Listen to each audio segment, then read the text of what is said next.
Practical teaching using enrichment as a medium to teach at Noripak Zoo. The question is it sustainable? And that's the question we're going to be discussing today. Hi, my name is Robyn, and Noripak Zoo is a small private zoo in Midrand, South Africa, housing on average 300 species. Since 2000, it has provided a kaleidoscope of educational avenues for both adult and children alike. In the last 5 years, we have developed 3 platforms that focus solely on adult education. These platforms evolved over time to incorporate a hands-on practical approach to learning, and in particular enrichment via veterinary, welfare, husbandry and engineering. Each of these platforms has different perspectives, which focus on the skills requirement and development of each student or staff member, and how the enrichment becomes applicable to the sustainability of the enrichment program. As we all know, COVID-19 is real. The challenge was how to use both virtual and traditional techniques to create appropriate learning for the group in question. We had to assess the proximity when building, creating and working in teams. And this was very important as part of the process of not only doing enrichment but evaluating. And how to evaluate the enrichment, what to evaluate, and is it sustainable? So it's time to invite. Let's go see how this is done. We have the staff platform and in-house management process. We also have the Loop platform, an online veterinary course focusing on behavior. And thirdly, the JCP platform, the Joint Community Project and Engineering module. So here we go. Within South Africa, as a rule of thumb, the levels of experience, education and cultural norms play heavily into the method and practice of teaching. Being aware of literacy, confidence and capacity is real. The zoo's enrichment program strives to apply enrichment as a tool for management to A. Gather enrichment statistics, which allows for evaluating what is being done, supplied and how often. B. To evaluate specific, where needed, welfare to best serve an individual animal. And C. To increase awareness, skill, passion and understanding within the staff, volunteers, visitors and youth. In order to ensure that a level of enrichment occurs within the zoo, 3 systems have evolved. 1. 2 formal daily enrichment forms that every staff member must submit. 2. A more relaxed video photo-based evidence. And 3. Regular meetings or ad hoc on-site discussions to discuss enrichment. Enrichment is real and tangible, and it's a part of Noripak Zoo's husbandry plan and processes and practices.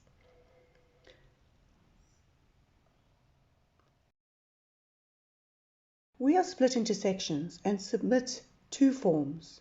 Each form provides management relevant information. Feedback is given to management continuously and the forms are changed or adapted accordingly. It is assessed and categorized based on a variety of things, energy level and types of enrichment.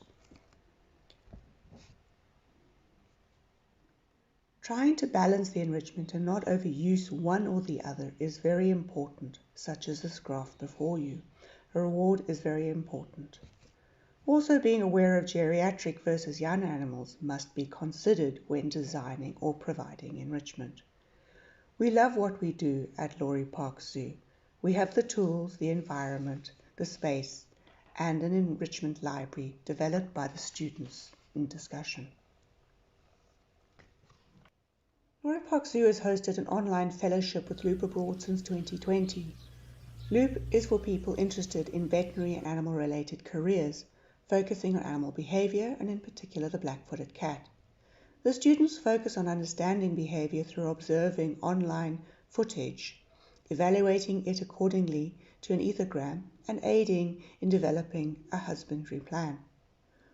Online means technology, amazing but limiting in its own way. Having access to and knowing the formats was a huge learning curve for both students and facilitators. Creating avenues for students to really get a true feeling without being present was challenging, but the animals helped. The spider framework was used and helped relay information and build a relationship with the animals.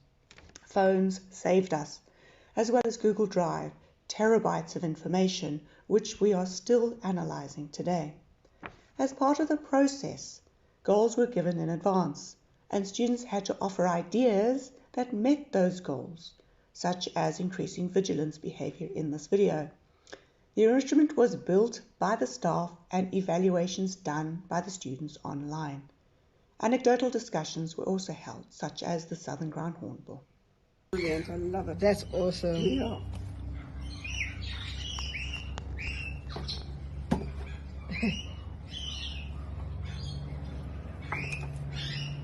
So they're very much puzzle solvers. Like you can see, he's trying to find another way through. Does this open? Can I get my beak in here? You know, hop over there. Enrichment is part of our daily husbandry, and Loop has certainly come to the party and provided us, the staff, with fresh ideas. Enrichment is successful as a teaching tool online.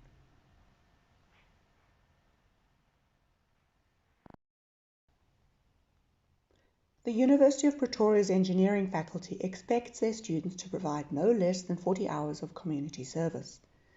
The goal is to offer hands-on experience with real-world problems, from transport and communication to the practical activity itself. At the zoo, the opportunity to offer engineering problems is superb, and enrichment plays a huge role in achieving this outcome. An annual list of projects is provided, and students can choose from enrichment, aesthetics to education-based projects. Each group is expected to do a site visit to determine the project chosen, from logistics limitations to the materials, as well as the tools, design, not to mention welfare, behavior, and the timelines. The students then have to plan and provide a proposal. Once approved, students can then build and create the enrichment. Learning how to use tools is a big part, and how to use them in context even more so. Data is still being collated, but to date, 141 enrichment projects were done, 25 non-animal related, and 164 students participated in 2021. Enrichment works as a teaching tool for engineer students. The results between Loop and JCP show the effects of each discipline. The focus of Loop is behavior versus JCP's building and construction. The big cats got the most interest, with Loop totaling 31% enrichment done versus JCP's 40%. The primates and birds also received enrichment, and reptiles, I'm proud to admit, also got a little bit of love. It's a big bite to take, and one that we all appreciate at Noripak Zoo. Many of the enrichment items and furniture are still in use today. Many of the enrichment items are modified accordingly as well. Some enrichment activities, unfortunately, have had to be removed, but that's okay. Things happen. Is it sustainable?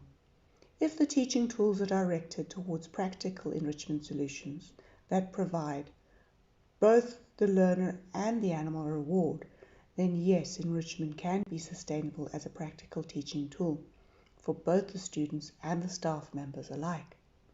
The level of success and failure offers an interesting view that the successful enrichment outweighs the inevitable failures. Failures being built badly or its usefulness is outdated. The overall enrichment that was built and inspired by students who are not zoo professionals or experienced in zoo husbandry was effective. Linking enrichment into teaching works.